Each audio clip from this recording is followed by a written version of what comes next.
Well, hello, everybody. This is Caleb Jones, and this is Unchained CEO. This is where you escape the collapsing West and or live a more free and protected lifestyle through your location-independent income, through your location-independent laptop-based business, how to start that business, how to get to the point where you can make money at it, and you can quit your horrible 9-to-5 job, and if you wish, and you should, especially if you live in the collapsing Western world, either move to a less bad country or set up an international backup plan to protect you long-term from what is, I say what is coming, what is already happening, and do all these things for very little money. And today we're going to talk about one of the most important skills you can possibly learn and have in life, and that is time management. Now, time management is what I have termed a leverage skill. A leverage skill is different than any other type of skill, any other skill set, because the leverage skills apply to multiple areas of your life instead of just one area of your life. So if you know how to fix your car, that's great. That helps you fix a car. Does that help you make more money? Probably not. Does that help you more successful in your dating life? Probably not. Does that help you lose weight, get more physically fit? Probably not. But if you're good at time management, it'll improve all of those areas. And time management is one of the best leverage skills of what the few there are, because it makes a positive impact on literally all of these different areas of your life. Over at Alpha Male 2.0, I talk about your 7 life areas. And so time management will improve your income, your dating and relationship life, your physical fitness, your health, your social life, your spiritual life if you have one. Yes, it'll help your spiritual life, your recreational life, and I'm missing one, family life. It'll improve all those areas if you're good at time management. And if you're not, this also is, there's the inverse of this. If you're not good at time management, you are damaging all of these things. You're damaging your income. Absolutely true. You're damaging your health. You're damaging your relationships. You're damaging your happiness. So it is almost a no-brainer. You have to get good at time management if you want to be a long-term, happy, free person. You have to. You have no option. You have no choice here. Now, I already have 1 or 2 courses on time management, including a mini course. Go to calebjones.com. You can get that. I'm not going to cover everything in that course, obviously, because this is free, and that course, you have to buy it. So I'm going to instead cover today the basics of time management if you're a complete beginner. And beginner meaning doesn't mean you don't make a lot of money. There are people who make decent amount of money, a decent amount of cash, who are terrible at time management because the rest of their life sucks. By the way, that's one indicator that your time management sucks. You have one area of your life that's good and all the rest suck. I talk a lot about that over my other channel. You have a lot of people in life who have one area where they're great. They make a lot of money and everything else sucks. Or they're a man and they're really good with women and the rest of their life is terrible. Finances, their health. Or they're really physically fit, physically healthy, physically fit. They've got a great body. Everything else in their life sucks. Or there's a few of these people, they have a great relationship, girlfriend, boyfriend, husband, wife, great marriage, and everything else sucks. So you don't want to be that. You don't have one area of your life that sucks. And if you have one area of your life that's great, everything else sucks, that usually means your time management sucks. So if your time management gets improved, all these other areas improve. I've said this many times, there's no point in making a lot of money if you have to work long hours to work it, because then you're not free. The point is not just the money. The point is the freedom the money gets you. Matter of fact, in my view, money is worthless unless it makes you more free. I've said many times I would never switch places with like Mark Zuckerberg. He's not free. He has more money than me. He's not free. Never. I'd rather have the freedom and the money, not just money without freedom. Let's see. Are there other skill sets? There are. A few of them would be like energy management, having high physical energy, and a few others. But I want to distract you guys today. So here it is. I'm going to start with with time management. You start with the macro and you go down to the micro. So you start with the macro. You don't just sit down and say, okay, how do I plan my day? No. You got to start bigger. You got to start strategically. So there's a difference between strategically and tactically. There's tactics and there's strategy. Strategic versus tactical. So in the military, you have strategic operations, strategic nuclear weapons. Then you have tactical nukes. They're different. So how you manage your day and how you structure your day is a tactical play. What you want before that is a strategic play. What are your goals? What are your outcomes? So you can't be effective with time management if you don't already have goals. I've already talked about a million times, and I've given examples on my blogs and things like that about how I do these things. But you have to have annual goals. You have to have quarterly goals. You should probably have a monthly goal or goals. And then you should narrow that down to weekly outcomes. Weekly goals is not really as accurate. It's more like weekly outcomes. It's very hard to say this week, excuse me, this week I will make X amount of money in my business. That's hard. X amount in a year or quarter, that's doable. But in a week, you have very little control of the outcomes in a week. So instead, you have weekly objectives. So I talk about how you have outcome goals and activity goals. With the smaller time frame, the more likely you're looking at activity goals rather than outcome goals. So when I have weekly objectives, instead of calling them weekly goals, I have things I must do this week, things that will get done this week. I just did this 2 days ago, planning out this week. What are the things that must get done this week? Yes, I have desires about outcomes, but I'm focused more on the monthly and quarterly aspects of those things. So that means you need to determine what needs to get done this week.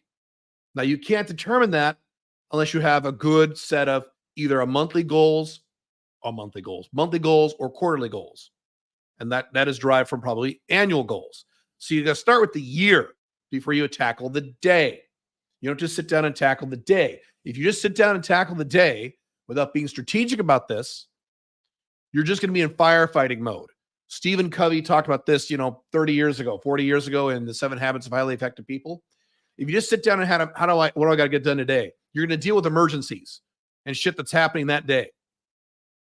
Okay? You don't want to do that. You want to be strategic, then figure out the day. So that's step 1. Get strategic first. Sit down and plan out your life first. I just had a birthday. And so irrationally, what people do on their birthdays, I do a little bit of this, is they kind of plan out their life and plan out the next year for their next birthday. I did a little bit of that. So fine.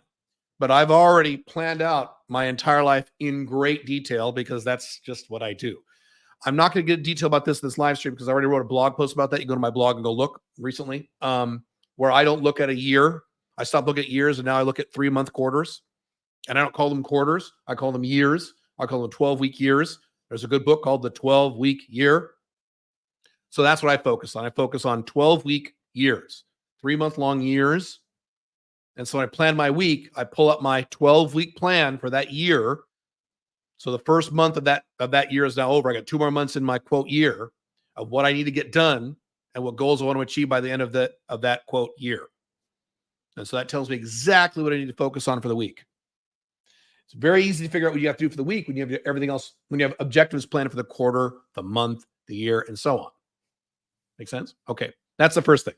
Second thing is a core concept I talk about in my content. There is 2 types of work. This is very important. This will change your life if you figure this out. Change mine. 2 types of work. There's really 3 types of work. I talk about this in The Unchained Man, those of you who got that book. One type of work is wasted work. Let's forget about that for the moment. Okay, that's where you're just wasting time. Usually if you're wasting time, you know you're wasting time. If you're on YouTube or playing video games, you're wasting your time unless it's a specific break. Maybe I'll talk about breaks in a minute. So if you're really doing work, you have 2 types of work. They are very, very, very different. And they are managed very differently. You have to be aware of these things. Am I off center in this video? Why am I slouching? There we go. A little bit. There is SW and IW. This is a core baseline of all the time management stuff that I teach. I've been a time management consultant for almost 20 years. Not quite 20. I've been a consultant for more than 20, but time management specifically, I've been consulting on time management in some form or fashion for, almost 20 years. So I kind of know what I'm doing with this stuff. Plus, I have to be the example. I run multiple companies. I travel the world. I have a very full personal life. All this stuff requires time management. So SW and IW, you master this, that gives you, that is the price of admission right here for this live stream, this podcast. Okay. By the way, this is a podcast. If you prefer the audio version of this podcast, go to calebjones.com/podcast. And I'm on the top 10, 12 podcast platforms there. Okay. IW and SW. If you're not going to get anything else in this podcast, get this. You ready? Here's this works. SW stands for standard work. SW. Standard work, SW, is the type of work you have to do to maintain your income, but it doesn't increase your income. Okay, so examples would be when you check your email. When you check and respond to email, do you have to do it? Yeah, you can't just not respond to email, right? You go out of business. Right? Or if you have a job, you get fired. So you got to do it. Now, I should say it needs to get done. If you have a business, you don't have to do it. You can outsource it. But it needs to get done. Someone has to do it. You're going to go out of business, so someone has to do it. But if you reply to your email, does that mean you're going to double your income if you reply to your email today? No. You're going to increase your income by 20% if you check your email and respond? Nope. Your income is going to stay the same. Other examples: fixing problems with your website. Your website's broken. You go, I got to go in there and fix it. Do you need to fix it? Yeah, you probably need to fix it, especially if it's an active website. Yes. So it needs to get done. If you don't ever fix problems with your website, it can be hard to make money online, right? Unless you have an offline business. Separate conversation. But does fixing your website make you more money? More money. Not maintain your money, more money. No, it doesn't. It doesn't do that. How about balancing your checking account? Doing your books, doing your taxes, running profit and loss statements at the end of the month. Does this stuff need to get done? Yes, it needs to get done. It's very important. It has to get done. Will it make you more money by doing it? No. When I talk to my accountants, of which I have several, when I talk to my business attorneys, of which I have several, when I talk to my bookkeepers, I have, I guess I have one primary bookkeeper. These things have to get done. Can I outsource them? Sometimes I can. It depends on what. Sometimes I can't. Sometimes I do it myself. These things have to get done. I can't not do them. If the books are all fucked up on me, I'll be in big trouble. Okay. But they don't increase my income. So this is SW work.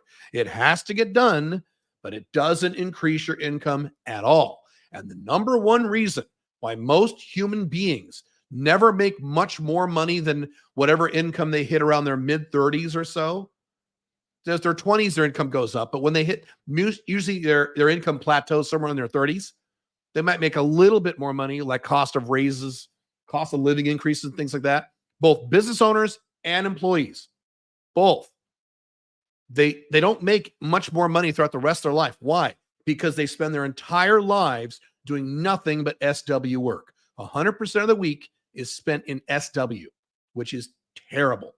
You will never increase your income if you spend all your time in SW, and that's the vast majority of humanity, including business owners. Most business owners get to a certain point of income, then they just spin their wheels with SW for the rest of their lives, and they make the same amount of money kind of forever until they retire or die. In the modern era, die. They can't retire, right? That's a problem. By the way, if you do not have a business, if you're an employee, if you're a wage slave, 100% of your time is spent in SW by definition. You have to show up to work, right? You can't not go to work. You'll get fired. So if you show up to work tomorrow, are you going to get a 45% raise this year? If you show up to work tomorrow? Nope. Your income's going to be about the same minus cost living raises. It don't mean shit. So if you're an employee, you are in a prison of SW. You have to, you can't do IW unless you start your own Alpha 2.0 business on the side at night. That's IW. So now let's pivot here to IW work. That means improvement work. So when I say IW work, it's redundant. I'm saying I'm saying improvement work, but you get my point. So IW is the opposite of SW. Literally the opposite. IW doesn't have to get done. You don't have to do IW. I just said most people, including most business owners, spend their entire lives doing nothing but SW. So clearly you don't have to do IW. It's optional. But when you do IW, it jacks up your income. In some cases, it skyrockets your income when you do it. Not in 10 seconds, not in 2 hours. Sometimes it takes a few hours, a few days, a few weeks of IW. But eventually, you'll increase your income. The problem with IW is what I just said as a call to you. When you sit down at your desk every day, let's say you have your own business, you sit down at your desk, what calls to you? Your comments on social media calls to you, your email calls to you. If you use Slack, Asana, Basecamp, there's a bunch of shit in there you got to get to. Oh, shit. So that's all of that is SW. It's pure SW. SW is, it calls you, it's seductive. It makes you feel nervous you don't get it done. So what happens is you SW all fucking day long until it's done working and you're done for the day. You've gotten 0 IW done. You've ensured you're going to make the same amount of money for the rest of your life. You're not going to have any increase. So the only way to make more money via time management is to ensure you spend X amount of time per week in IW. Many years ago, long fucking time ago now, 15 years ago plus, I set a goal to do 30 minutes of IW a day if I could. That was hard. It was hard to do that because all this SW work you got to get done, right?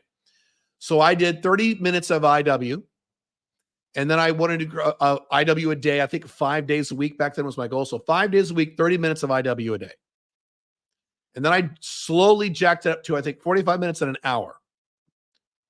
Getting it to, I don't remember these exact numbers, so don't quote me on this. Either 45 minutes a day, 5 days a week, or 1 hour a day, 5 days a week. I think it was 45 minutes. I doubled my income. Doubled it. So think about this for a minute. I only shifted my daily work by 45 minutes.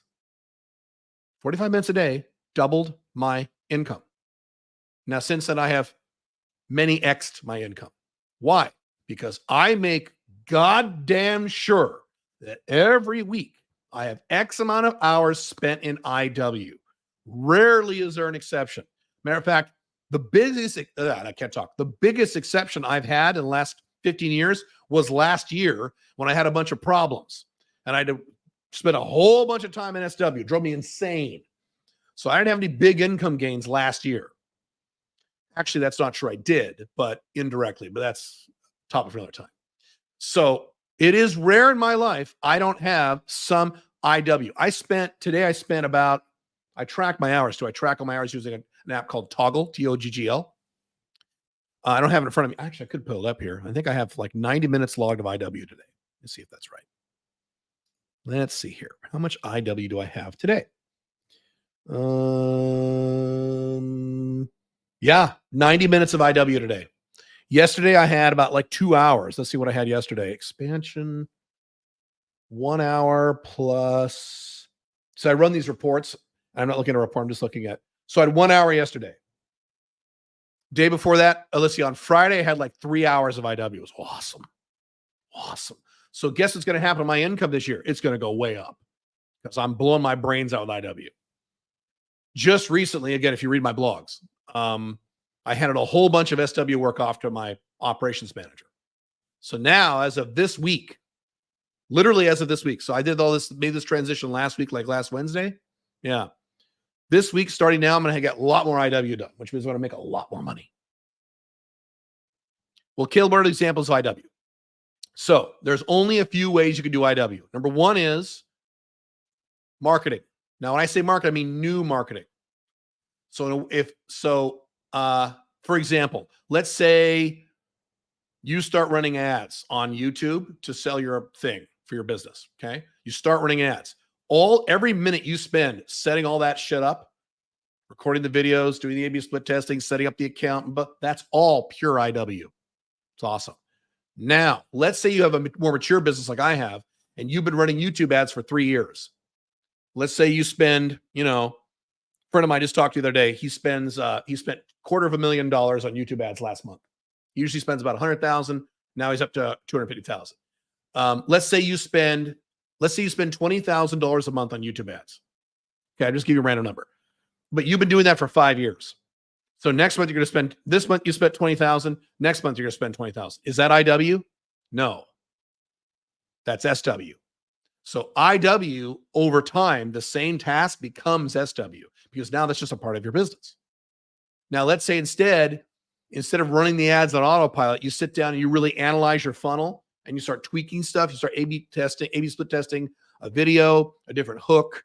You start testing the landing page. You start A/B testing the squeeze page. You start experimenting and improving the lead magnet. If you do sales calls, you're changing your script. So all those tweaks are now IW. You're improving it. It's improvement work. Another example of IW is when you design a new product or service or whatever to sell your customers. That's IW. If I sit down and come up with a new service or new event or something, that's IW time for me. If I tweak an existing product or service and make it better, that's IW. The 90 minutes today, I was on the phone with Billy and Jeff for an hour and a half. We're making 90-Day Business Builder better. We're tweaking it. We're improving it. We now have regular meetings every week to improve that program. Every fucking week. That's pure IW. Awesome. I'm making the product better, so it helps our clients better, so we get more word of mouth, so we sell more, we get more repeat business, all income, all good. What we call innovation, marketing innovation. Peter Drucker, one of the best business authors in history, he said the only two ways to make money is either marketing or innovation. Everything else is a cost. Nothing else makes money. Those are the only two ways you do IW. The only other way you can do IW, and it's my least favorite way, but it does work, is cost cutting. You go through and you figure, I didn't do this last year. Like, go through and figure out what are all the like automatic payments coming out of your checking account that you don't need anymore, and you cancel those. Because that does save you some money. Not much, but some. So that's the weakest form of IW. That will increase your income. It'll increase your net. Okay.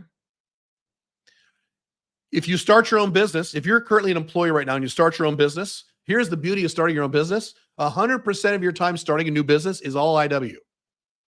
So that's the beauty of starting your own business. If you spend 15 hours a week, which is what we talk about here, Unchained CEO, 15 hours a week to start your Alpha 2.0 business, okay, location dependent, set you free. That 15 hours a week is pure IW because you don't have a business right now. When you get the business up and running, you'll be making more money, won't you? In addition to your job. So that's pure IW. Now, once your business is up to, let's say you start a business and you get to, you get from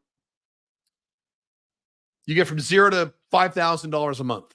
Okay. And you quit your job. You don't even quit. Most of you don't need to quit your job at anywhere near 5,000. Let's say you make 5,000 a month. Quit your job. Okay. Great.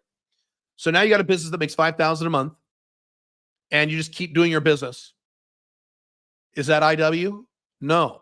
It was IW. Now it's SW. Now that's just your income. So it's not IW until you do make improvements to that business, either new marketing, improved marketing, new products or services, or improved products and services, or cost cutting. That's it. So again, you got to be aware of this.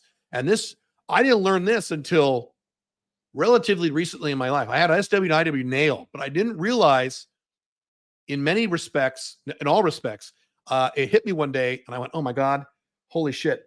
Because I'd wasted a whole much time. IW becomes SW over time.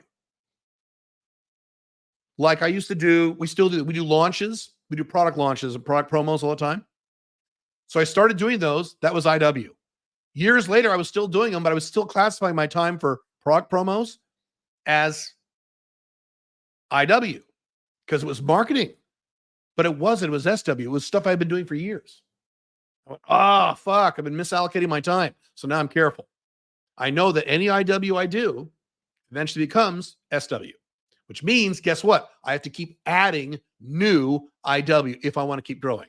Now, once you hit your income goals, once you make all the money you want to make, whatever that is, you can stop IW. You just do SW the rest of your life.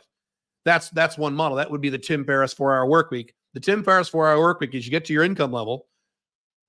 Now you have no more IW you need to worry about. You lock in that SW, then you delegate the SW, so you'll just work a few hours a week. I know a guy who makes 220,000? 220 or 230? 230,000 a year, works 10 hours a week. Location dependent. A lot of people like this. So that's what he did. He wanted to make a certain amount of money. He started his business, worked in IW, get to a certain point, got it there, nailed it there. Okay, I'm done with IW now. I'm done. I'm going to do focus on SW, automate the SW, outsource and delegate the SW. I'll do a little bit of SW. So he does 10 hours of SW a week, and he makes over 200,000 a year. And just chills out at the beach. That's what he does. A lot of people like this. Now, if you're an aggressive asshole like me and you want to make even more money, you keep adding IW until you hit your goals. I'm going to keep adding IW for the next 2 years until I hit my big goal before I hit April 2026, which is when I turn 54. That's my big number I've been working on for a long time. So I keep adding IW. So that's how this works. SW. So when you sit down to plan your week, you have to determine how much IW do I need? And if I have a business that's already active or income that's already active, how do I shove some IW into there? Even if it's 20 minutes a day, you could do 20 minutes a day, half an hour a day. You could do an hour a day. You could take a whole day on Saturday and just have IW day and just work all day on Saturday and do pure IW stuff. That's cool. However you want to do it. And again, if you're starting a new business, those of you starting a new Alpha 2.0 business, that's all IW. But be aware, it's not going to be IW forever. You can't keep starting a business for 10 years, right? Right. So just be aware of this. We started a new funnel I'm experimenting with. We're doing an AI funnel on one of my Instagram channels. And that's IW. But if that works and starts making money, we keep making money at it. In a few months, the time I'm spending in that funnel is not going to be IW, it's going to be SW now. And I got to add more IW if I want to keep making more money. So I have spent the past, Jesus Christ, 15 years of my life adding in more IW to jack my income up. That's why I make way more money now than I did just 5 years ago. And 5 years ago, I was killing it. Why? Because I keep throwing in more IW. And again, as I always say, you don't have to be just like me. If you don't want to make 7 figures, 8 figures, or whatever the fuck, if you just want to do the income minimum, which is what? $85,000 a year US, location dependent, pre-tax net. If that's all you want, great. You keep throwing IW until you hit that number. And then you have a decision to make. You can back off and delegate your SW, or you can make more money if you want. It's up to you. Depends on your personality, your age, your objectives, things like that. Okay.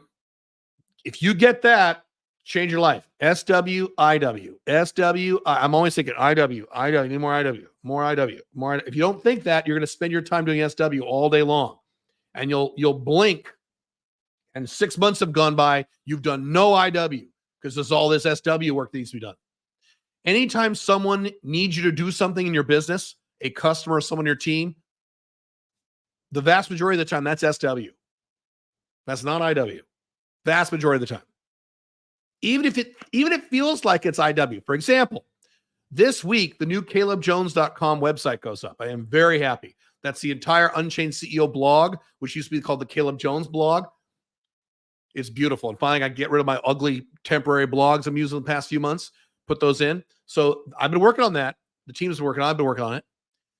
Feels like IW, but it's not. Will a new website make me more money? No, not really. It just needs to get done. Websites get old over time. They get slow and they get out of date and you got to update it. So it feels like IW, but it's not. It's SW. It's high quality SW. It's good SW, but it's not. I'd love to classify that as IW, but it's not. Now, if instead I develop a new product, a new coaching program, a new event, and a website for that event goes up, then that's IW because it's new income. Make sense? See the difference? Okay. So then what you do is you sit down and you structure your week. Now I have an entire system in the Unchained Man, my book, one of my primary book, I have a lot of them, called E3D. I'm not going to go through that here. You can feel free to buy that book. I guess right now you can't, but soon you'll be able to buy the book again at a higher price. E3D, where you do every 3 days, you sit down and plan out the next 3 days. You can plan out your week. You can do a lot of things, but I'm going to keep it simpler. This is for beginners.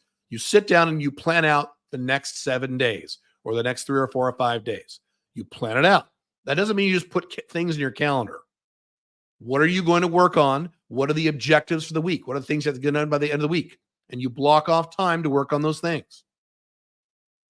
If you have a colorful and full personal life like I do, you block off time for the people or person in your life. If you exercise, you've got to go to the gym. You block that time off. If you're going to work on your new business and you're an employee and you can work on business at night, you block that time off. If you have a business, when do you work on marketing? When do you work on improvement? When do you work on innovation? You block that time off. When are you going to schedule your IW time? Schedule your IW time and you keep that appointment in your schedule as if it's an appointment with your boss, because it is. You're the boss. There's so many techniques. I have a bunch of things in front of me here, but I don't want to get too complex in this podcast. I'm trying to pick just the golden nuggets out of here. Let's see. I don't want to talk about that. Don't want to talk about that. Don't want to talk about that. One thing I do, and I just threw it away because I've just made a new one. It's on my desk. I guess I couldn't show you anyway. One thing I do is I like 3x5 cards. Been working on those for years. And so when I have objectives for the week, I will write down 1, 2, or 3 things that have to get done by the end of the week on a 3x5 card. And I put it right under my monitor and I stand it up so I see it and I read it every day. That's helpful. Whatever cues you could put in your environment to keep you on track for the week. Because here's what's going to happen in the week. If you sit down and plan all this out Sunday night, Monday will be okay. Tuesday might, by the end of the day, midday Tuesday, you're going to start to drift. People are going to start calling you, your clients, your customers, people on your team, your girlfriend, whatever the hell, your mom. People will be bugging you to do shit, which is all SW. You're going to drift. You got to get back on track. By the way, one of the many number ones, because there's several number ones, key technique in time management is the ability to say no, no, no, no. The problem with most humans, they say yes too often. And when you're self-employed, this goes on overdrive because you have all these opportunities, especially if you start becoming successful, making money. People give you all these, you have all these things you can do. That's the problem with the internet today. Jerry Seinfeld was just talking about this a few weeks ago. He was interviewed and said Hollywood is dead. Hollywood's dying. And movies used to mean something and you would remember them. And now instead of having movies, we have a fire hose of shit coming at us from TikTok and Amazon and Netflix and YouTube and podcasts and Twitter. And it's just so the problem with that is it's too easy to say yes to everything. No. Almost daily. This is almost literal. Almost daily in my email, I'm telling people no. Caleb, should we let's do this? Caleb, let's do it. Caleb, this is a really cool business idea. Caleb, you should no. If you say yes, you'll never be successful. Cody Sanchez, who I based my newsletter off of, she works with Alex Hormozi, and she had mentioned once that Alex Hormozi will send her screenshots in his WhatsApp of just all these emails and WhatsApps of him saying no to people. People send him an email that's like 4 paragraphs long. Here's what you should do. No reply. No. You've got to say no. And most of you guys, a lot of you gals are saying yes way too much. No. Now, by the way, that also applies to you. You're going to want to do you're going to start a business. I've seen this happen 10,000 times, you guys. You start a business and you get shiny object syndrome. You work in your business for a few months. You don't make $1 billion. You don't make any money. You're all pissed. And so you start looking at this. Well, maybe I should do crypto.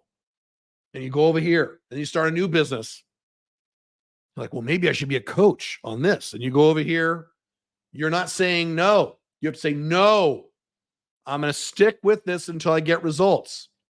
Period. If you're constantly saying yes to everything, stupid. No. You practice it. Say no. You're not being rude, by the way, even if people think you're rude. You're protecting yourself. One of my mentors is a guy named Dan Kennedy. And one of his examples way back in the 90s, he was teaching this stuff, was when someone comes to you and says, hey, do you have a minute? Hey, can you just do this? Those are called time vampires. He said that is the equivalent. When someone asks you to do something really quick for a second, hey, do you have a quick minute? And you're trying to work on your objectives. He said that is the equivalent of someone breaking into your house and going into your underwear drawer and looking through your underwear and like looking under your bed where you keep like your sexual vibrators and shit. And like today, the example would be looking at your internet history, that's how intimate and private and important your time is. Because, and I'll end with this, and I'll get to your questions and a few quick things. Because, as I've taught by my books, time is the only resource you cannot make more of. It is not possible. What is today? Today is April 26th. What's the date today? Hang on. What's the date today? So I don't even know. April 29th. My God. Okay, great. So today is Monday, April 29th, 2024. When this day is over, and for me, it's almost over. It's nighttime here in Dubai. That day is never coming back. You cannot get that back. If you made $1 trillion a year, you can't get that day back. You are now one day older and you're one day closer to dying, period.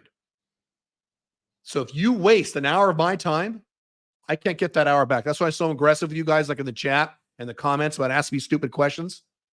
You're wasting my time. Can't waste my time. I can't get my time back. Everything else you get back. If you lose money, you can make it back. Once or twice in my life, I've lost a lot of money. I made it all back.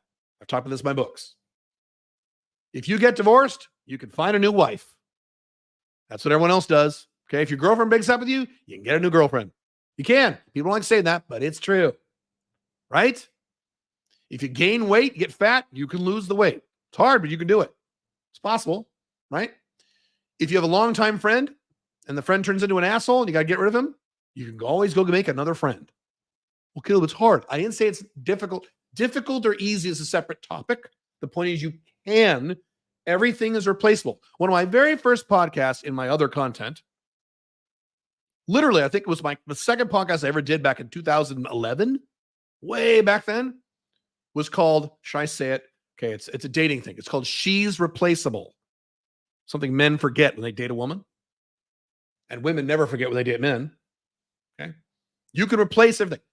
You have kids, and your kids start to be assholes. If you're a man, you can make more kids whenever the fuck you want. If you're a woman under 43, you can also do that. A little complicated, but if you're a woman over 43 or 45, probably not. You see my point. Your car, you crash your car, you get a new car. Your house burns down, you can buy a new house. Everything in life you get more of, except time. That's why time is so critical to manage it effectively. And that's why you've got to say no. Because if you don't say no, you don't own your life. Everyone else owns your life, including those you have companies. And if you're a business owner, you already know this, including people who work for you. You hired them to make more time, but a lot of them are going to come to you and say, hey, Gil, you have a minute? Hey, Joe, do you have a minute? Hey, why are you taking my time? You're supposed to free my time. Now, does that mean you could never talk to your place? Of course not. You get my point. Those of you with significant others, girlfriends, wives, talk about people who suck time. Those of you who still live at home with mommy and daddy, oh my God, suck your time. Time vampires. You can't do this. So that time is gone. It's never coming back. And here's the thing. Those of you my age range or older, you know this. The older you get, the more touchy you get about this shit. When I was 26, I didn't care much about wasting my time because I was 26. Today, I am now 52 years old. A little touchy about my time because I don't have as nearly as much time left as when I had when I was 25, half my current age. 26. God, 26 was half my life ago. Isn't that crazy? Yeah. So the older you get, the more touchy you get about don't waste my fucking time. I just saw a clip of Dana White talking about this. And he's like, he's 50, he's a few years older than me. He's 55, I think. He's like, yeah, man, since turning 50, I don't tolerate anything negative in my life anymore. I don't have time. I'm in my 50s. I got a few more decades left and I'm gone. So I'm not going to tolerate 20s, 30s, fine. Now you shouldn't do that either, but you get my point. So there you go. Real quick thing, and I'll get to some of your questions. Those of you who are in Europe, you like my Scrooge McDuck glasses? Those of you who are in Europe, specifically the UK, I'm going to be in London doing 2 events in June. June or July? Let's pull up the screen, shall we? Hang on. Let me go this really quick. It's the first thing I've done in Europe in a long time, and it's the only event I will do for less than $100 USD in the last several years or the next few years. Hang on. Now I'll get to your questions.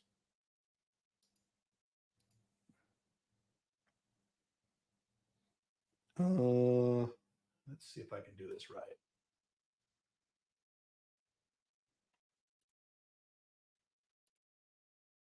No. Hang on.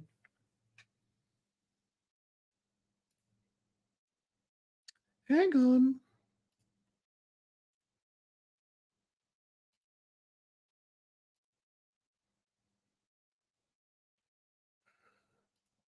Okay, you guys see that?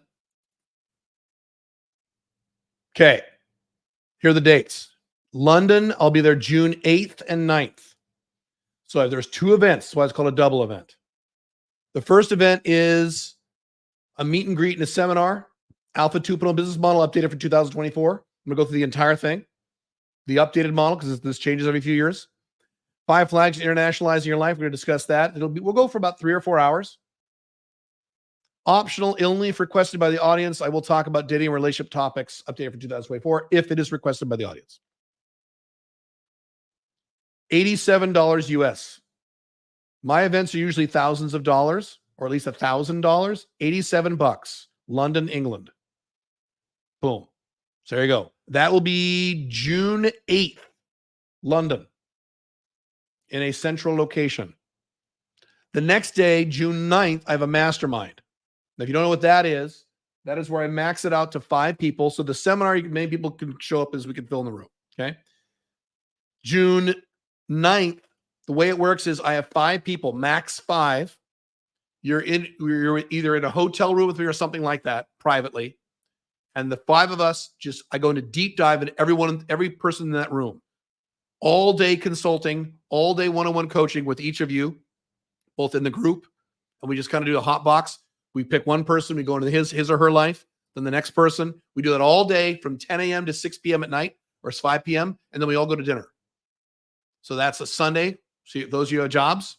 So that'll be on June 9th. So you can do the seminar and the mastermind, or just the seminar or just the mastermind. CalebJones.com/events. Cool? CalebJones.com/events. This is the last time I'm doing something this cheap for a long fucking time. Because I felt bad because I was going to do a London thing last year and I had to cancel it. This one I'm not canceling. I got my tickets. I'm going to London. I'll be in England for about 3 weeks in June before I go to Paraguay for 3 months. So if you are in Europe, want to hang out with us, in London, you want to hang out with us, this says 30 days, but this is 30 days or until we fill the seats. And there's a certain number of seats for the location we got. Then we're done. Cool. CalebJones.com, CALEB, CalebJones.com/events. By the way, that gives you all the events for the year. But this is the next one, I'm pretty sure. And I have a Phoenix mastermind coming up. We have some Paraguay events, and then we have a bunch of stuff. Plus, we have Billy's events too. Cool. Okay. All right. Let me zoom up my screen because I can't see shit. I'll answer a few of your questions, and then I gotta go. What do I think of Jesse Ventura? He's fantastic. America would be much less bad off if he were president, or he was president back then. My Alpha 2.0 business does 10K a month, could scale to 20K, but will need to work more hours, around 40 to 50 hours for a short time before going into contractors to buy back my time to sub down to 30 hours a week. Is that acceptable in Alpha 2.0 models if we break the beginning phase of the business? I am very clear in Alpha 2.0 models. Your business needs to be 30 hours a week once the business is structured the way you want. So if you don't have the money you want yet, you're more than welcome to. I work more than 30 hours a week, way fucking more. I don't need to. So that's fine. As long as you said it's temporary. Temporary is okay. I'm not going to be working the hours I work the rest of my life. The goal is to cut back in about 2 years. That's the goal. So that's fine. I love to work, highly ambitious, want a multi-7-figure net worth. You need a multi-7-figure net worth if you're going to survive what's coming. Good. To get that level, what level of income should you aim for yearly? I can't answer that question because I don't know how much you spend per month. I don't know if you live high, live low, where you live, how much taxes you're paying. I have no idea. I can't answer that question. If you are doing 5 flags and you're paying less than 5% your total income in taxes like I am, and you live in like Chiang Mai where it's super cheap, a lot different than if you live in fucking London. I'm looking at getting hotels or Airbnbs when I go to London for a few weeks. I forgot how expensive London is. London is probably the most expensive city on earth right now. It's just insane. So if you live in London, you're living in London paying that kind of cost of living, or New York City or San Francisco. You're paying these expensive, exorbitant living costs. Dubai is way cheaper than all those cities, by the way, and it's better.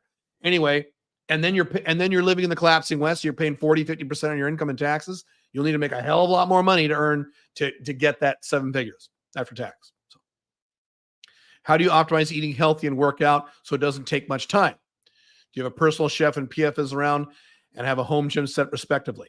So I used to have a home gym. Right now I'm in a temporary apartment. So no, my gym is literally 2 blocks down the street because I'm in Dubai. Everything's close. That's why I live in this part of town. Everything's within 2 blocks. I purposely got this apartment in this location for that reason. You shouldn't spend more than 45 minutes in the gym anyway, unless you're an athlete, in my unprofessional layman's opinion. 45 minutes is plenty. Personal chef. Sort of. So right now what I'm doing is, I'm doing a lot of fasting. I haven't eaten all day today. I fast Mondays, Tuesdays, and Wednesdays, 3 days a week. So that frees a lot of time. I don't have to make any food, eat any food. It's great. It's awesome. I just have to drink this electrolyte water and that's it. So I realize you're not going to do that. So what I do is I focus on foods that don't need a lot of prep time. For example, I get little tiny things of cottage cheese, low-fat cottage cheese. So there's some fat. It's like pure protein. And then I'll have one of those naked bars. I've shown those on these podcasts before, where it's only 4 ingredients. It's like blueberries, raspberries, cashews, and dates, and they're cold pressed. So it's like eating fruit, but I don't have to make it. I don't have to clean up a mess. So I focus on foods I can eat very quickly without cleaning up a lot of bullshit mess. And yes, when we were in the house, we had a personal chef. Yes. You don't need a personal chef. I don't have one right now. I could get one, but I live alone here. So I just have cottage cheese, chicken. So what I'll do is, if I don't have a personal chef, I have a personal assistant in Paraguay now, but in Paraguay, what I'll do is get a bunch of chicken and thaw it, chop it up, put it in the oven one day on Sunday, cook it all. And that's a week full of chicken right there. Things like that, bulk prep, all those things. Is learning new skills IW? Only if they're money making. No.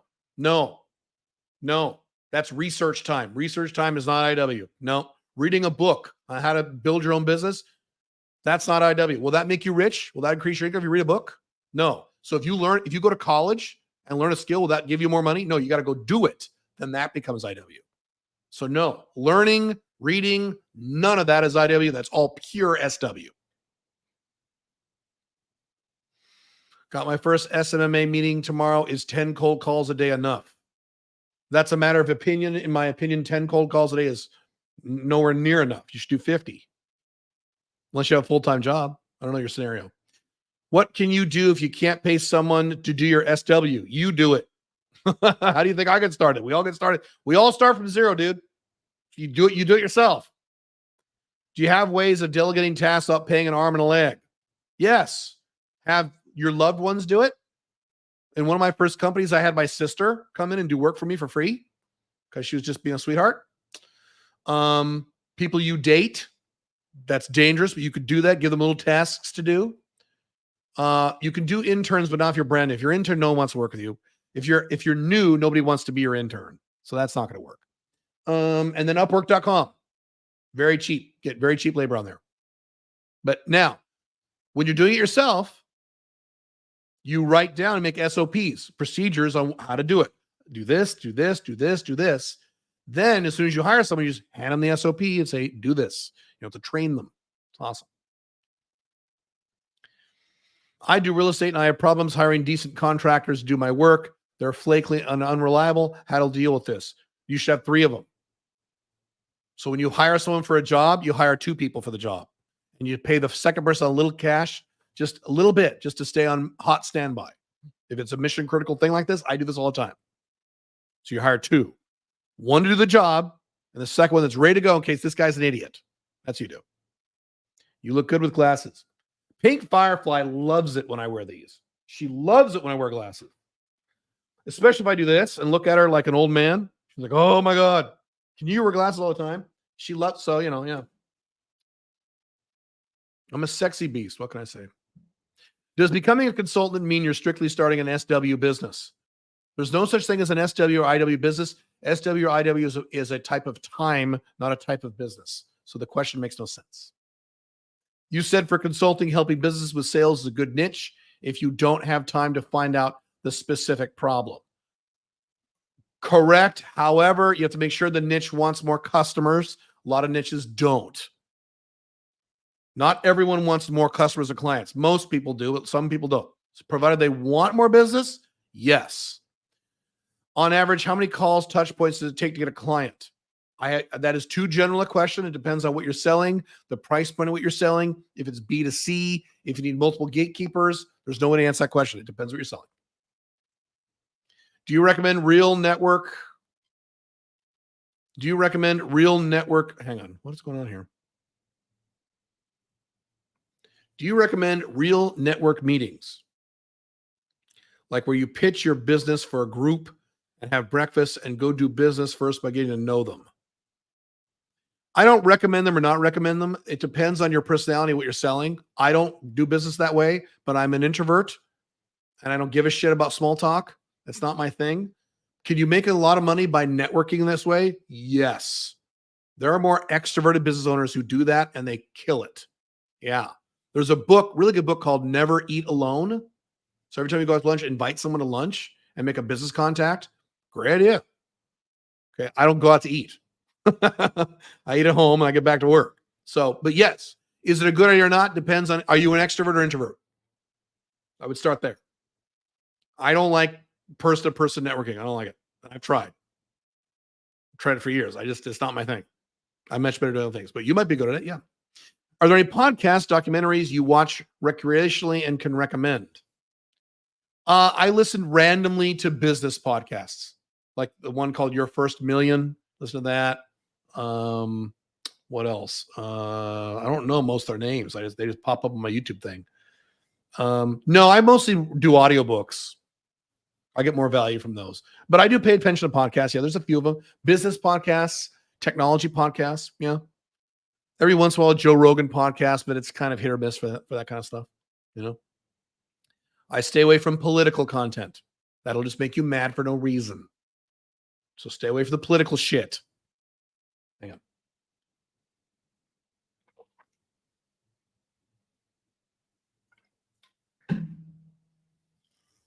I meant if IW equals scaling, being a consultant is not scalable past a certain point. That's correct. So that's called a model A business versus a model B business. Different conversation. I'll summarize very quickly. Model A business is like being a consultant. The model B business is where you build a company with employees and infrastructure. And okay, there's pros and cons to both. The great thing about Model A, you make a lot of money really fucking fast. I made a six-figure income in 1990s dollars as a young, stupid kid with no college degree and no high school diploma. Why? Because I was a consultant. You make a lot of money really fast. You're a consultant. You get one client, make $40,000. Okay, you get one client and make more money than a lot of people make an entire year being an employee when you're a consultant. Downside is that they're not as scalable. Right, that's a problem. So either you put a lot of money in savings and investments and be a consultant the rest of your life, or you do something else. Right. Model B is the opposite. Great thing about Model B, it's an asset you can sell someday, and you can scale the fuck out of it. Takes a long, long, long time, lots of hard work. You can. Downside, you don't make any money for a long fucking time. Jeff Bezos made no money for like 7 years. So most people aren't willing to not make money for 7 years. So it's not IW or SW. It's Model A or Model B. There's also Model C where you have a business and your objective is to sell it to investors or go public with it. It's the third business model. I remember you said that the only focus on two things at a time. Correct. However, I'm focused on business and game, but I also need to build muscle. Can I focus on the first two while still building muscle? No. Pick one of those things, business, game, muscle, and take one of those things and put it on temporary pause. Temporary. And your brain's going to say, but I want all three right now. And you say, listen, brain, you'll have all three. So in 6 months, we'll kick back on the third thing. We're temporarily pausing. It's temporary pause. Temporary pause. Not you'll never do it. But I have to do all right. Well, if you're going to be impatient, then you're a child. And it's going to be very hard to be successful in life if you're trying to improve three things at once. I can't do that. So,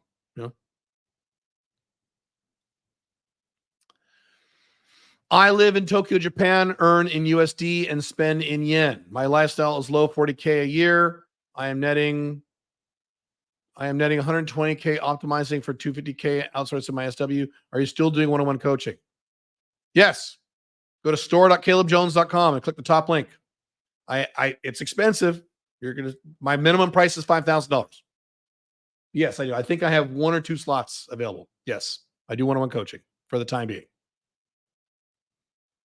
Staying away from politics makes you dumb. Why? Wouldn't you rather be happy?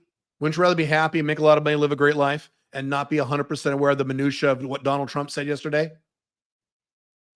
I didn't say be a moron and know nothing. I know plenty about politics, but I stay away from it because I need to focus on myself and my life.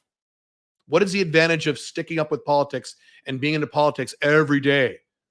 Nothing. It'll just make you mad for no reason. If you want to be angry, go ahead. Consume all the political content you want. You want to be happy and successful and free long term, you got to stay away from politics. You can hear things. You can look at it occasionally. You know what I'm saying. What are your objectives? Do you think Paraguay real estate is in a bubble given Argentina crash will leave if Malay succeed? What you're describing is not a bubble. What you're describing is not a bubble.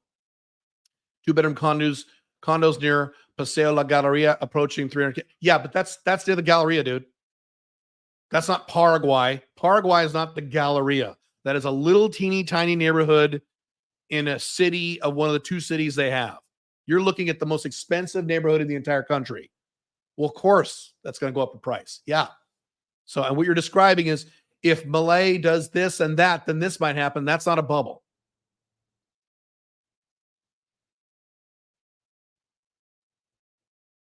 So no, Paraguayan real estate is not a bubble. No. If you want to start a personal brand, do you necessarily need a large amount of subs to make a lot of money? I've done 2 entire podcasts on this. My largest YouTube channel has 11,000 subs. I make 7 figures. So what do you think? No. I also personally know, and I mean personally know, many people who have millions of followers and they're poor. Millions of followers. Millions of Instagram followers. Million or 100, 500,000 YouTube, and they don't make shit for money. Subscribers does not equal money. That is a Gen Z millennial thing. Oh, if you have a lot of subscribers, you can make a lot of money. I know a guy who makes, let's see, what does he make right now? He makes $3.5 million. $3.5 million. This is just one example. $3.5 million. He's got 2,000 YouTube subscribers. Yeah. This is why I've said I never want to have more than 40,000 YouTube subs ever. I don't want to be famous. I don't want to be entertained. I want people to know who I am. I don't want that. But if I had 40,000, if I make what I make now with 11,000 and I get to 40,000, bro, that's all I need. I said, this is me now. This is Caleb. This is not you. If you want to be famous, be famous. I want to be as least famous as possible to hit my income objectives. So with the least number of people to know me, for me to hit a certain number that I want. And then I'm done. Not done. I'm going to maintain and do other things. So that's me. So the answer is, yeah. Doesn't matter. Caleb, what do you think of Judas Priest? They are my favorite metal band of all time. Are they your favorite metal band too? Yes. What's your favorite song? There's no one favorite song, Judas Priest, dude. There's no one. Ram It Down is great. Painkiller is great. The entire Defenders of the Faith album, almost that whole album is awesome. Jawbreaker, I mean, all that shit. Dude, they're the shit. Politics impacts business. Yes, I have investments, so I pay a little attention to certain big political events. You don't need to listen to a political podcast and get into the minutia about Joe Biden or Donald Trump or feminists to be aware of these things. You're making excuses. If you want to deal with politics and make yourself pissed off, go ahead and do that. That's not what I teach. I teach long-term happiness and freedom. Can't do that if you're paying attention to politics all the time. What are the reasons why it takes longer to close a client, especially in consulting? Because you need to talk to 2 or 3 people sometimes, or 3 or 4. That's why. I've been at it for 2 months. I don't believe you. You've been at it for 2 months. And I've had 2 follow-up calls I'm following up. I make an average of 120 calls a week. I don't believe you. I think that is incorrect statement. I don't believe you. You made 120 cold calls a week for 2 months, and you've got no clients. I don't believe you. Don't believe it. Argentinians will stop parking cash in Asuncion real estate if their country improves. That is correct. They are a big driver of property prices. Sure. Paraguay still growing, was still growing way before this Argentina thing. Go watch the videos I posted from Paraguay way before the Argentina thing about all the things they're building there. Paraguay's growing either way. You're thinking like the United States. Well, if this happens, then we're fucked. Yeah, that's the US, Canada, Australia, UK, not Paraguay. Paraguay's a growing country. And that's still not, or if you're the same guy, that is still not a bubble.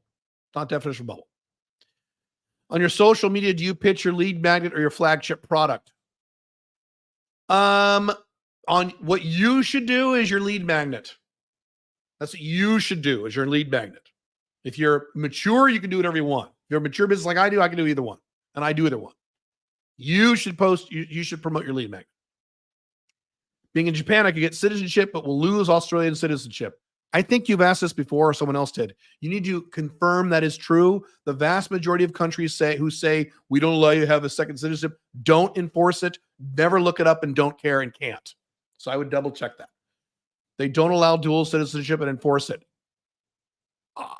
How do you know they enforce it?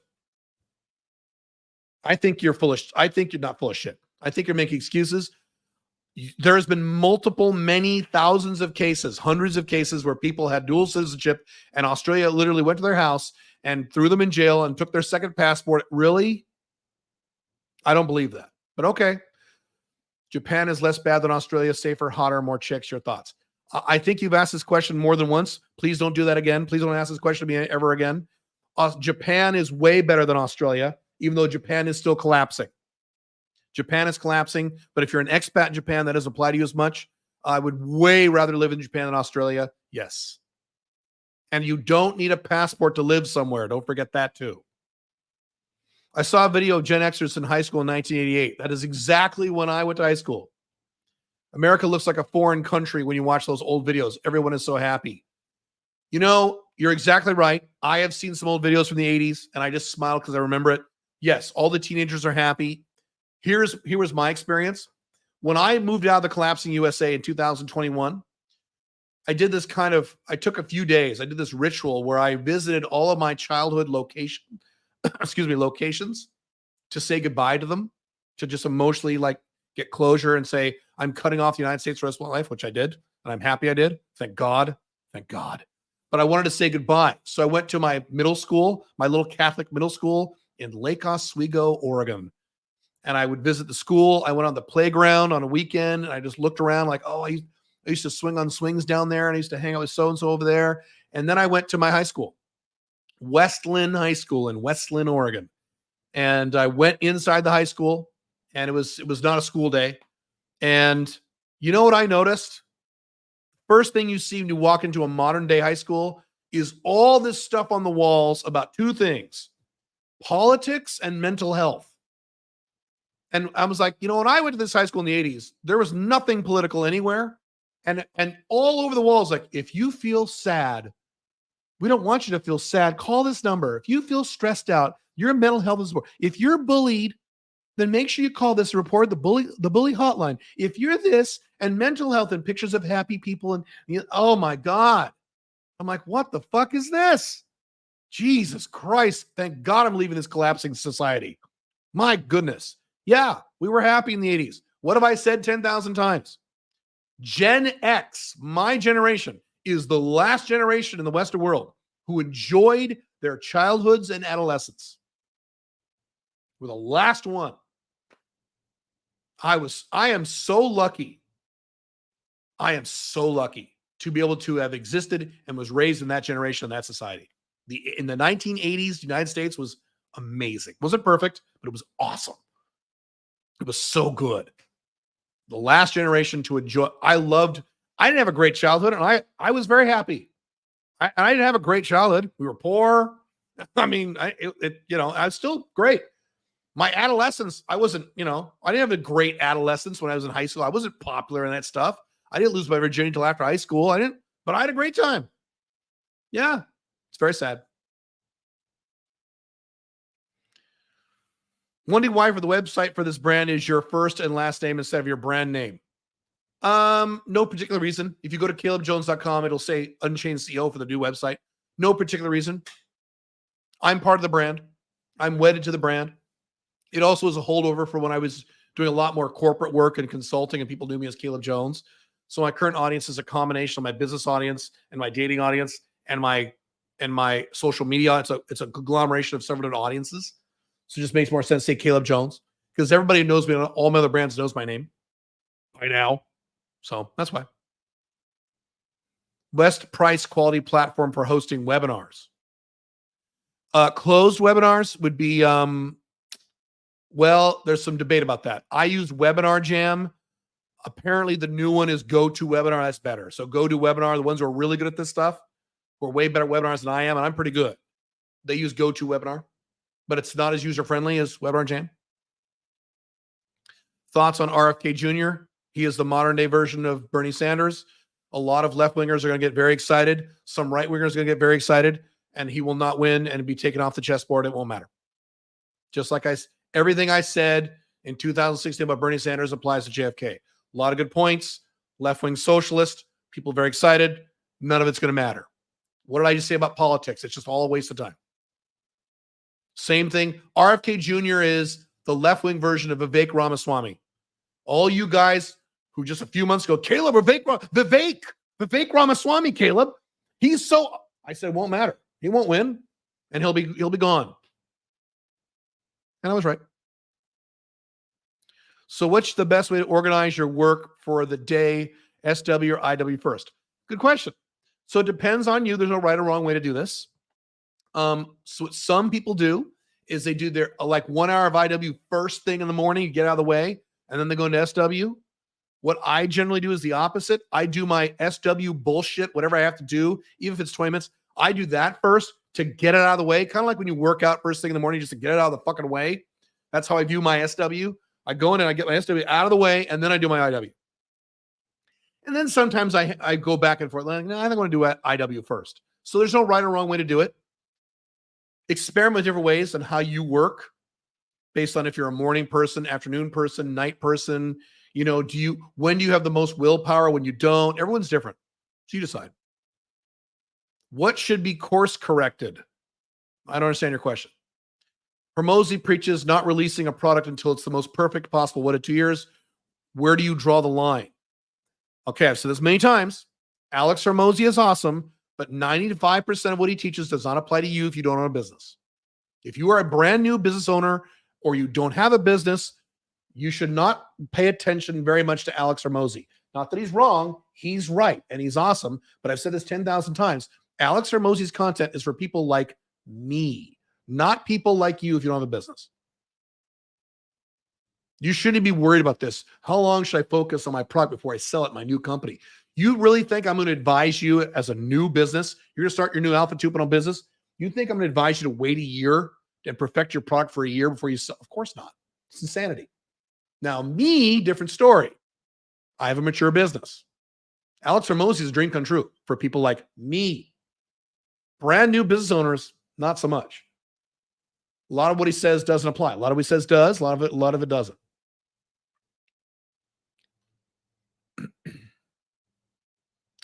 Westland, you went to high school with Shal Shonen from UFC. I don't know who that is, but that would only be if he was around my age group. And I don't recognize the name. Few famous people went to high school in my area, so I guess she's not famous anymore. The cute girl from the Mortal Kombat movie, the blonde girl, she was also in The Waterboy. What was her name? She was there. Bruce Springsteen got married at the church I went to school at when I was going to Catholic school. Our Lady of the Lake. That's where Bruce Springsteen got married. That was a big fucking, oh my God. The whole news media was there. And like, this is like 80, what was it? 85, 86? I don't remember. Caleb, what do you think about the mythical beliefs of heaven and Jesus being the greatest philosopher to ever exist? And he created a cult-like religion in his name as the path to God. Christianity, Islam, these are all false societal programming. It was all made up by people. None of it is real. I do have spiritual beliefs. I do believe in a creator. I do believe in intelligent design. I have an entire podcast on my spiritual beliefs. I did a few months ago. Go on my YouTube channel, my podcast, and find it. I at least say my spiritual beliefs. I go into detail about what I believe and what I don't, why I don't. But all religion is man-made, therefore it's societal programming. What is societal programming? False societal programming, false messages for the elites to more easily control the masses. Christianity, communism. So the right wing has their societal programming, the left wing has theirs. It's all bullshit. What should be course corrected if I haven't landed a client yet, increase the output, or change the niche? I don't know what you're selling. The main thing is what you're selling solving a problem the niche already has? I have a feeling the answer in your case is no. Which is software sales teams helping them with appointments. I've had only 3 people interested. I don't know. I'd have to work with you in detail. I don't know. Then clearly they don't care about sales teams and appointments. They care about other things. So I don't know. Do not know. Despite being happy about leaving the U.S., is there anything about Oregon you specifically miss? Oh, yeah. I mean, little things. Oregon. The trees and the mountains are beautiful. Oregon's beautiful. The whole Pacific Northwest is beautiful. Most beautiful place in the world. So I miss that. I don't miss it. I don't miss it. I never, and this is just me now. This isn't all people who leave their country. But Caleb, INTJ Robot Caleb, I never sit and go, I really miss the United States. I never have those thoughts. Ever. The only time I've ever had that thought, I'm being super honest with you, since I moved to Dubai 3 years ago, was pizza. There's a certain kind of deep dish pizza you get in the United States you really can't get in Dubai. That's it. I'm like, man, I wish I had some of that pizza right about now. I can't because Dubai. That's it. I don't miss it, but I do appreciate the beauty of the outdoors, the lakes, the forests, the mountains. Beautiful. That's about it. What I miss is the United States and Oregon and Portland from the 1980s, when Portland was one of the most livable cities literally on the planet. Today, it's a shithole. I don't miss Portland. Thank God I'm not there. I don't understand people are still there. Most of my family is still there. I'm going there for a few days in July. And I'll be like trying not to throw up the whole time I'm there. Most of my family is still there. Both my parents are still there. Let's see. All my siblings except one. I got lots of siblings. All of them except one are still there. My daughter is still there. Fuck. Thank God my son's not there. So, What's your favorite scene sequence from Terminator 2? When they're in the white hallway and he comes around the corner in slow motion and they see each other, because James Cameron's talked about this. It was the first time that 2 Terminators have ever fought each other. So when they're grabbing the gun and they're twisting around, that's the best scene in Terminator 2, or my favorite scene. Terminator 2 is in my top 20 best movies ever made. I mean, it's probably number, top 3 Terminator 2, probably. It's a perfect movie. And you'll never see a movie like that ever again, unless AI writes it. And even then, probably not. Just thinking yesterday about Highlander. I got to watch that movie again. Oh my God, what a great movie. Oh, and again, movie you'll never see ever again. But Caleb, they're doing a new Highlander. Yeah, they'll ruin it. They'll butcher it. It'll be terrible. Of course they're doing it. Yeah. How is learning considered SW? Learning doesn't maintain your business. Good point. It doesn't earn any income. So if you're doing business reading, if you have a business, you're reading a business book, that is SW. It doesn't have to be done. That's true. Not all SW has to be done. Usually it does. Not all SW must be done. Most of it does. Some of it doesn't. So that would be called optional SW. You should read business books. You should improve. But then the LISIG, I make fun of you LISIGs all the time. The LISIG just reads books and reads books and reads books and reads books and listens to podcasts and listens to podcasts and listens to podcasts, listens to podcasts, and they never do anything. That's why it's not SW. IW. It's SW at best. How do you start business while having 9 to 5 plus many other things going on? It's only 15 hours per week. So you sit down, you plan your week. Where can you carve out 15 hours a week? So here's the example I use: 2 or 3 hours Monday night, 2 or 3 hours Wednesday night. So 2 to 3 hours Monday night, Tuesday night, take off, 2 to 3 hours Wednesday night, Thursday, take off, maybe 1 hour Friday, and you do 5-6 hours over the weekend. There's your 15. Not that big of a deal, unless you're very busy. Yeah, if you have like 5 children and you work 60 hours a week, that's a problem. Right. I can debate you on Islam being the truth. You have no scientific data to back that up. You just have a book written thousands of years ago called the Quran. And I have friends who are converting to Islam right now, and they're very close to me. I love these people. I'm in Dubai. I live in an Islamic country. Doesn't mean it's true. What are the ongoing maintenance costs of a Wyoming LLC? I don't know. Not much. Probably, at the most, $30-40 a year at the most. I've come around the first Terminator movie. I actually think it's just as good as the second movie. It is just as good. The first Terminator movie is just as good as Terminator 2. It's just a different type of movie following a different set of rules and a different set of, the way they filmed that movie was very different. I mean, universe is a way that's why you can't compare the two. I mean, Terminator 1 was a independent film. They had no money. They weren't getting licenses for shooting at night in Los Angeles. And so they would just they would shoot scenes and hope cops didn't show up and hope no one reported them. The scene where Arnold Schwarzenegger punches the window in the car and it crashes, that was not scripted. He literally fucking did that. I mean, shit like that. It was just a Wild West back then. So you just can't compare it. Same way as you can't really compare, although this is a stark difference. Raiders of the Lost Ark compared to any other Indiana Jones movie. I did an entire podcast on Raiders of the Lost Ark and why that's such an important movie to me and why that's probably number one in my whole universe. All the Indiana Jones movies, not just the later ones in the last few years. Temple of Doom and Last Crusade, nowhere near as good as Raiders of the Lost Ark. Nowhere near. Good movies, entertaining, well-done movies. Nowhere near as good as Raiders of the Lost Ark because it's an entirely different type of movie. Raiders of the Lost Ark was gritty and played straight. There were funny lines, funny statements, but it wasn't a silly movie.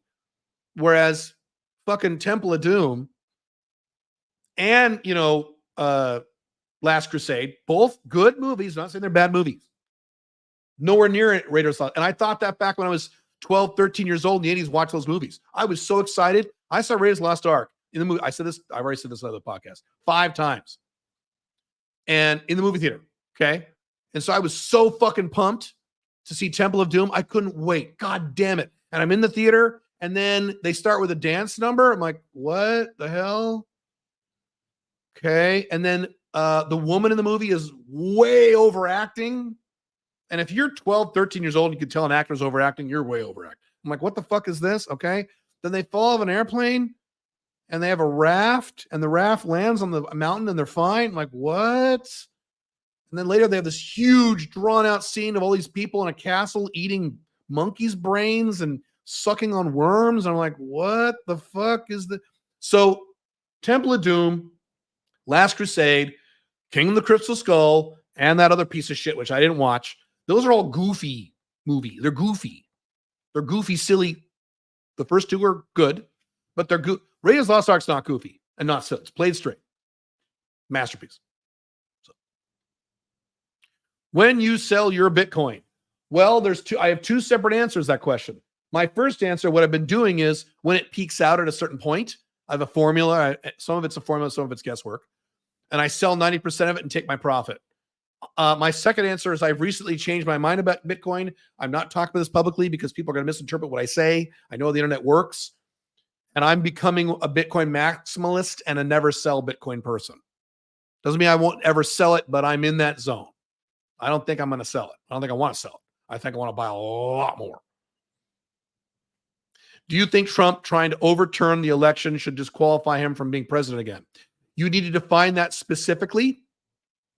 He tried to overturn the election. I need a specific accusation, and then I can tell you. So here's the thing about Trump. Collusion. When he was president, the left was saying collusion, collusion, collusion. He wasn't guilty of collusion.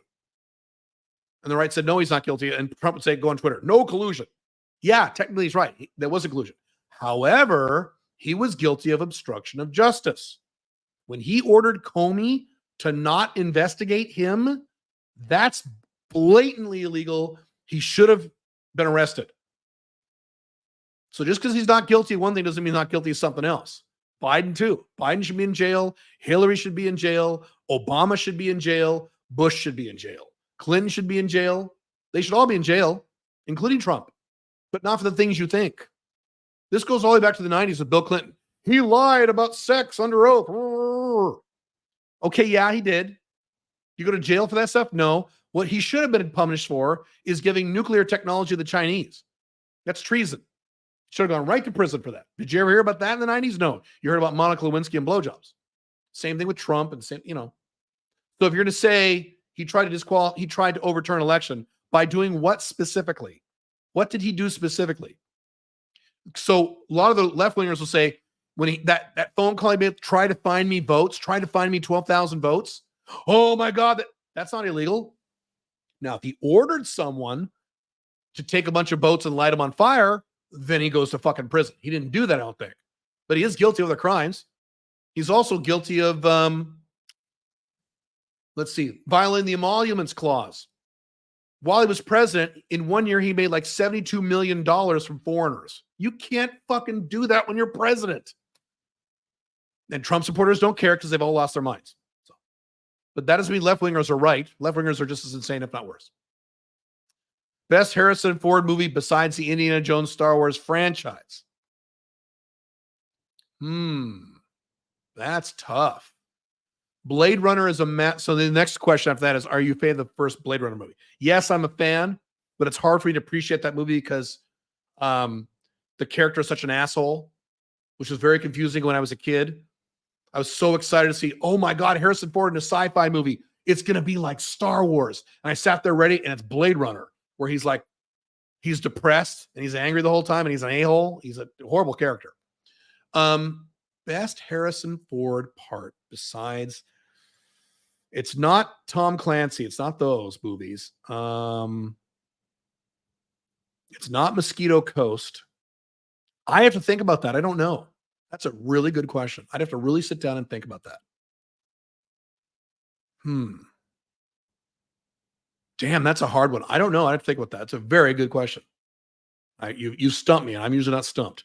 Pretty good. Boy, that question is going to bother me now.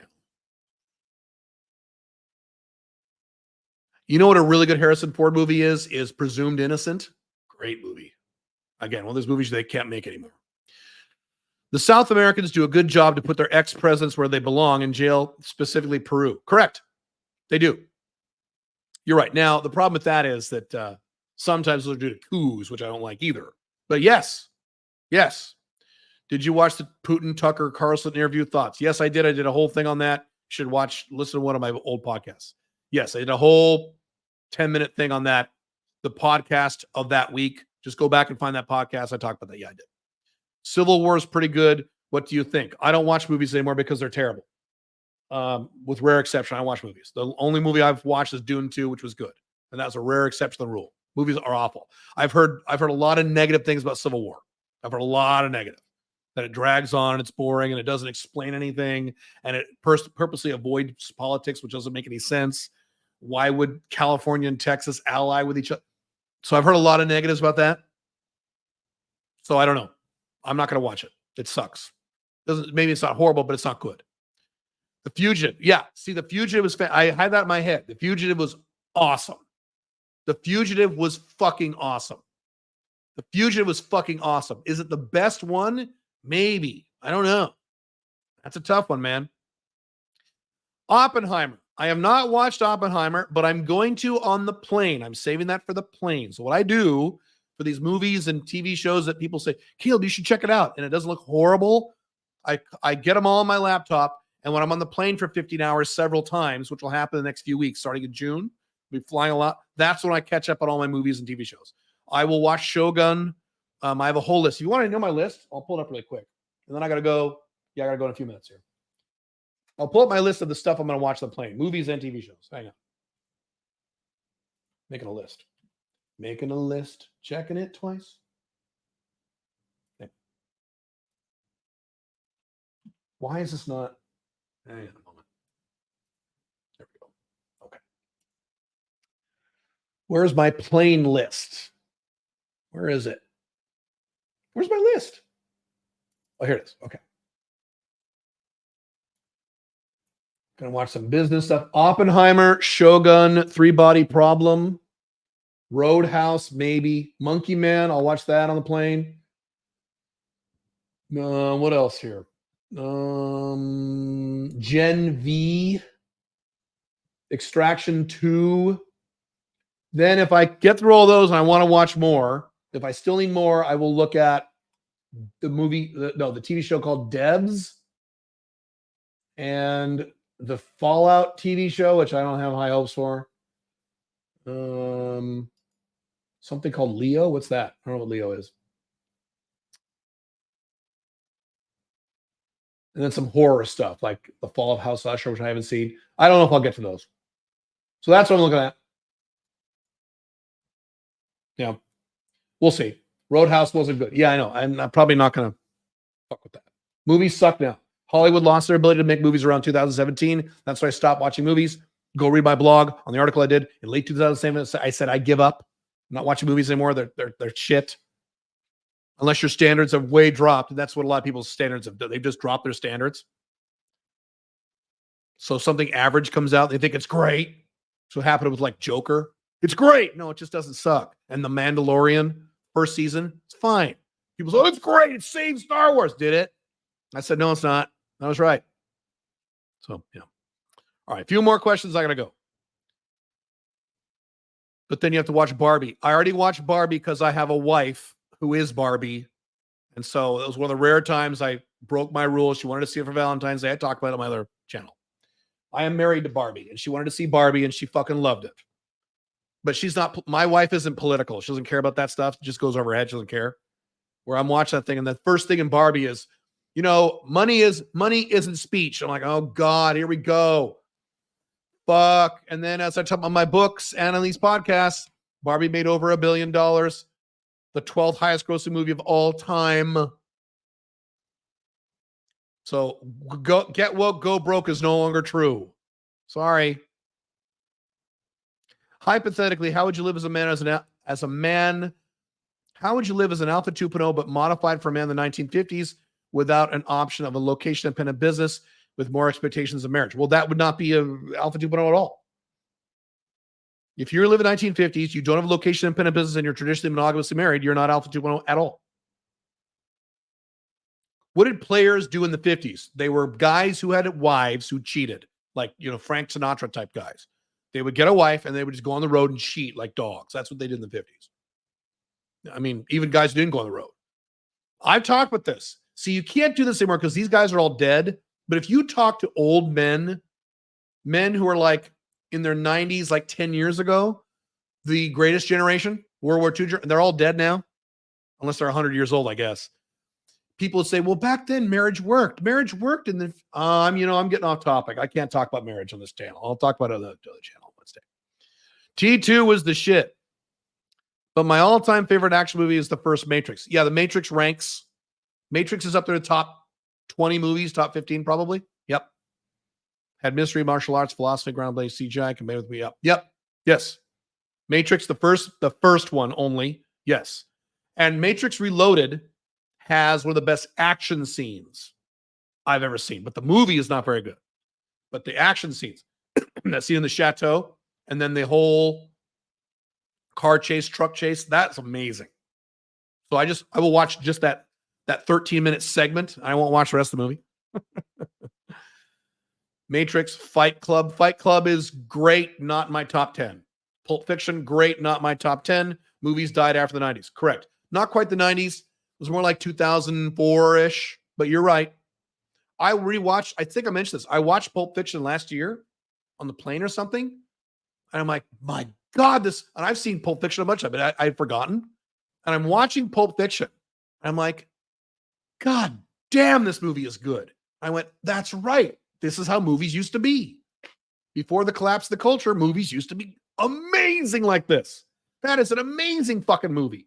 My favorite Quentin Tarantino movie is Hateful Eight. But oh god, Pulp Fiction is the shit. It's so good. Reservoir Dogs is awesome. Reservoir Dogs is awesome. Couldn't make it today. None of these movies you can make today because culture's collapsed. Air Force One. Air Force One's a good popcorn movie. It's fine. It was good.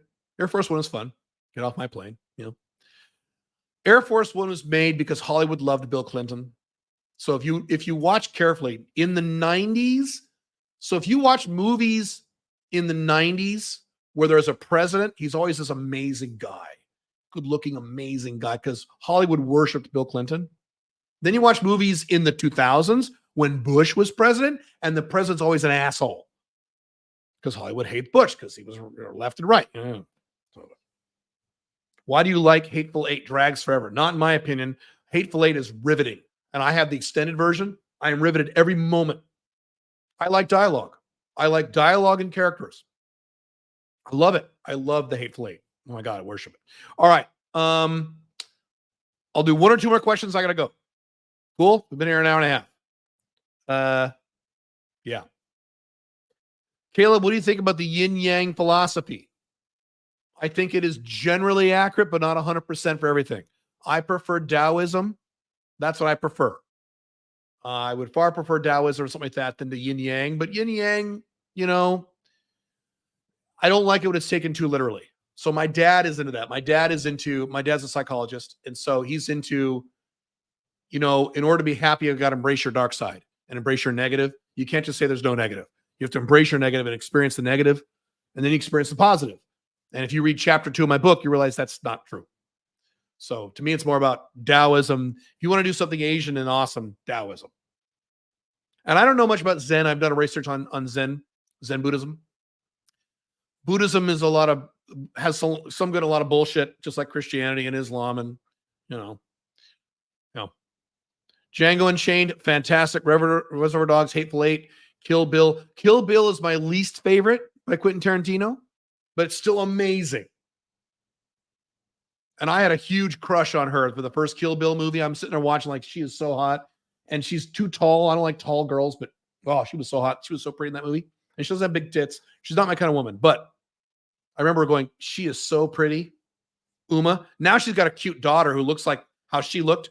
Not as good looking as Uma. Uma was really good looking, but Uma was always good looking.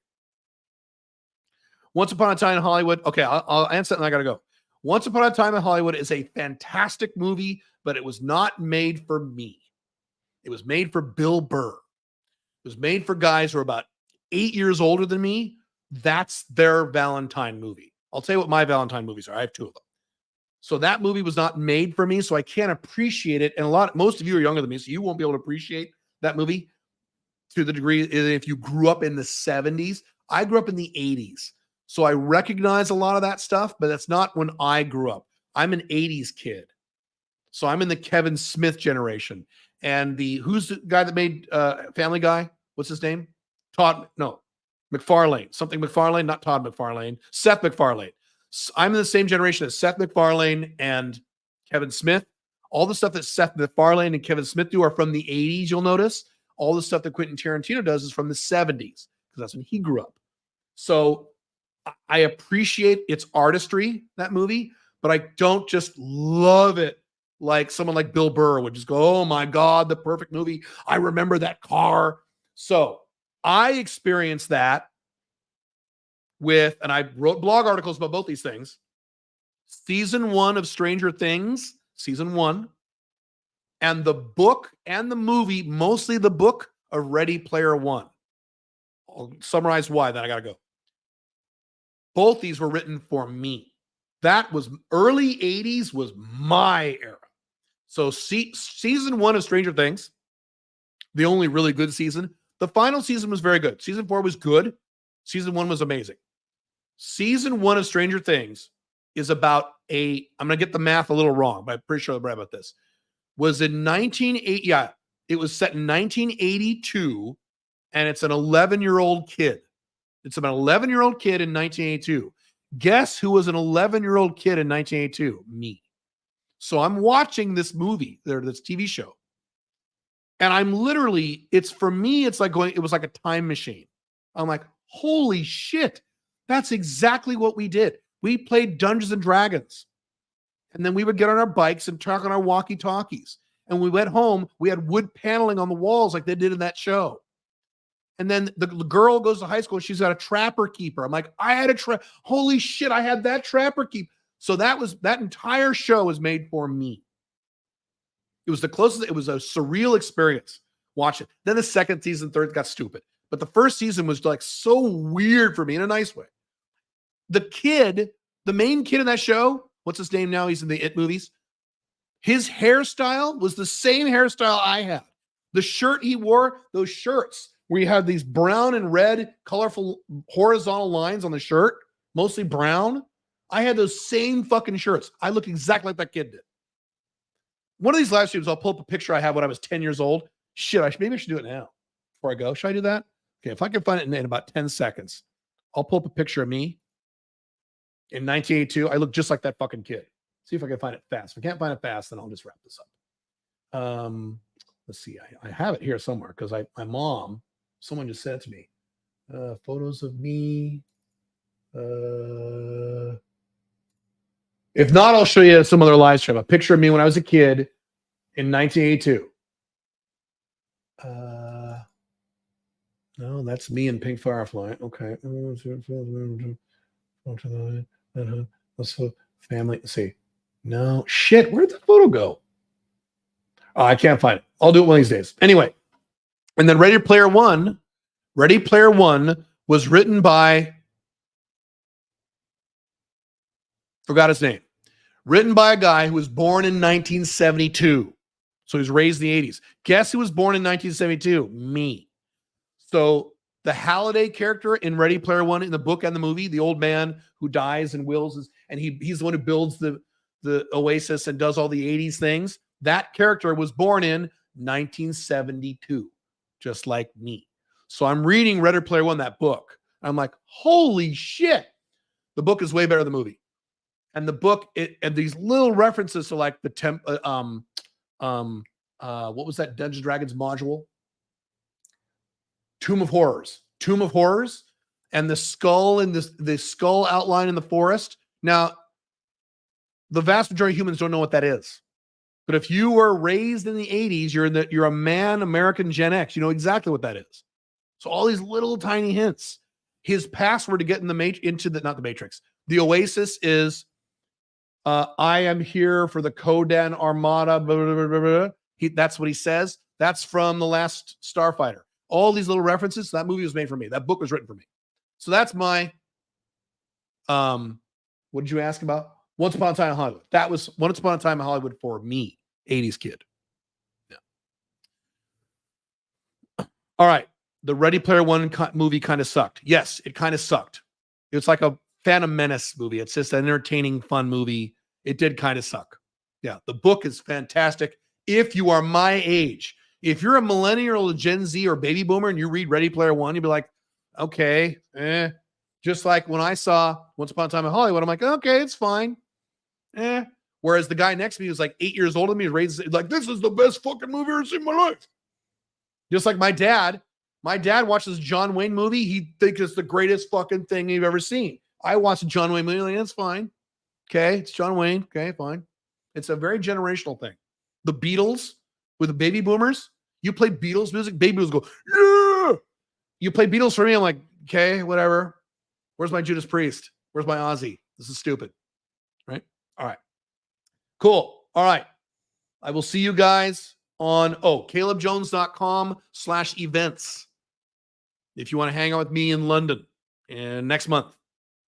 And I'll see you on my other channel on Wednesday. Have fun.